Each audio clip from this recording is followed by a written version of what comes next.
সরলের ক্ষেত্রে কয়েকটা জিনিস মাথায় রাখবা।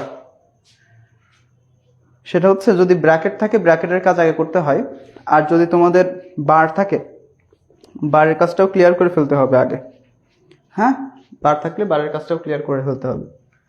এই জিনিসটা আমরা যদি বার ভেঙে দিই আমরা শিখছিলাম একটা জিনিস মাথায় রাখো, এ প্লাস বি, উপরে বার ছিল না, ডি মর্গানের সূত্র অনুসারে এই বারটা যখন ভেঙে গেছিল তখন এটা কি হয়ে গেছিল, গুণ হয়ে গেছিল না, সেই অনুযায়ী আমাদের কাজ।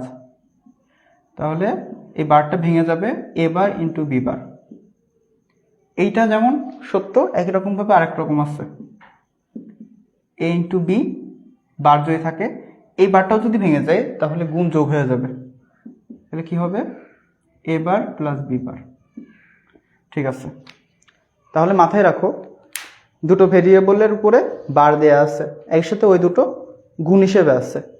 যদি আমাদেরকে বার ভেঙে দেয়া হয় তাহলে ওই গুণটা যোগ হিসেবে হয়ে যাবে, একসাথে বার দুটো আলাদা হয়ে যাবে।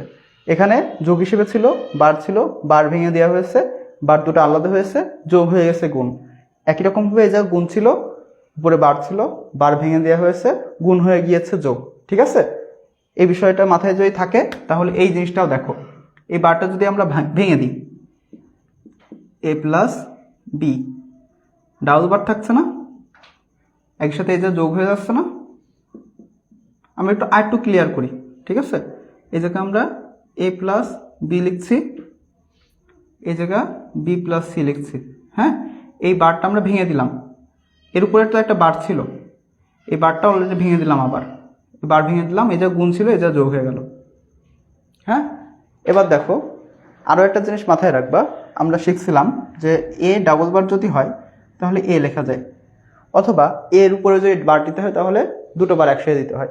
আমরা যদি চাই এ দুটো বার উঠাই দিতে তাহলে উঠাই দিতে পারবো। তাহলে কি লিখতে পারবো, A plus B plus B plus C. হ্যাঁ, আমরা যদি চাই ব্র্যাকেট উঠাই দিলাম, ব্র্যাকেট দুটো উঠাই দিলাম, তাহলে আমরা পারবো। ব্র্যাকেট যদি উঠাই দিতে চাই তাহলে আমরা পারবো উঠাই দিতে। একটা জিনিস দেখো তো, আমরা শিখছিলাম না যে এ প্লাস এ মানে কত, এ।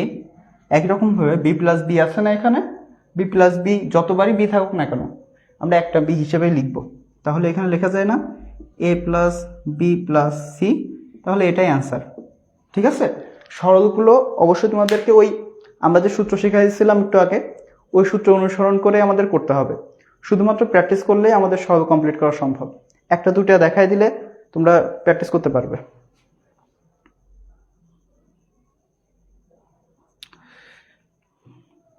রিক্তা, বুঝেছি ভাইয়া, বুঝেছি। ওকে, তোদের ফ্রেন্ডদেরকে একটু মেনশন কর, সবাইকে আসতে বল।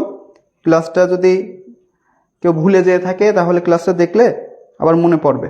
এই সাথে তোদের আইডিতে শেয়ার কর, দেখবি তোদের অনেক ফ্রেন্ড আছে যারা জানে না আজকে ক্লাস হচ্ছে, তারা জয়েন করতে পারবে। আমাদের আস্তে আস্তে কিন্তু অ্যাডভান্স লেভেলের ক্লাসের দিকে যাচ্ছে। তোমরা যদি মনে করে থাকো যে ক্লাস শেষ, খুব বোরিং লাগছে, তাহলে তোমরা গাধার স্বর্গে বাস করতেছো। কেননা তোমাদেরকে সময় কিন্তু বেশি নেই, যারা সেকেন্ড ইয়ারে আছো তাই কিন্তু সময় বেশি নেই। ফার্স্ট ইয়ারে যারা আছো তোমাদের আবার বারবার এই টপিক আসবে, এখন 1 বছর বাকি। 1 বছর ঠিক না, যারা সেকেন্ড ইয়ার তাদের থেকে তুলনামূলক সময় বেশি, কিন্তু যারা সেকেন্ড ইয়ারে তারা যদি আজকে লাইভ ক্লাসটা না করে তাহলে তাদের কিছু বলার নেই। আচ্ছা, আমরা আরও একটা সরল করি, আরও একটা সরল করি, এই সরলটা দেখি কেমন হয়। এখানে বলছে এ plus A bar B A B বার, এগুলো কিন্তু সব সূত্র, পাশে লেখা আছে সব সূত্র। এ plus A bar B plus A B বার। ওকে, আমরা এই টাইপের সরলের ক্ষেত্রে আমরা কমন নিতে হবে। আমাদের যদি কমন নেওয়ার অপশন থাকে তাহলে আমাদের কমন নিতে হবে। এখানে দেখো কোনো অপশন আছে কমন নেওয়ার, কিন্তু এখানে কিন্তু আছে, তাহলে আমরা কমন নিতে পারি। তাহলে আমরা একটু সাজায় লিখি, এ plus A B bar plus A bar B লিখতে পারি।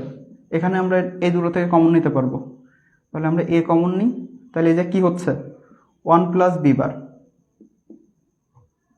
তাই না? ওয়ান প্লাস বি বার, এ হচ্ছে, আমরা যদি চাই এটাকে 1 লিখতে পারবো না? অবশ্যই লিখতে পারবো। তাহলে এ ইন্টু 1 প্লাস এ বার বি।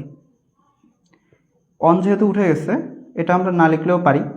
এই জিনিসটা দেখো, এটার সাথে এটা যাবে, এটার সাথে এটা যাবে, তাহলে এ প্লাস এ বার ইন্টু এ প্লাস বি। ওকে, এটাকে আমরা আবার কি লিখতে পারি? এটা দেখো, আমরা একটু আগে শিখছিলাম যে এটা এ প্লাস এ বার, এর মান যদি 1 হয়, এবারের মান তো 0, তাহলে 1 আর 0 যোগ করলে কত হয়? 1 হয়, তাই না? তাহলে এটার মান হচ্ছে 1। ঠিক আছে, তাহলে এ প্লাস বি।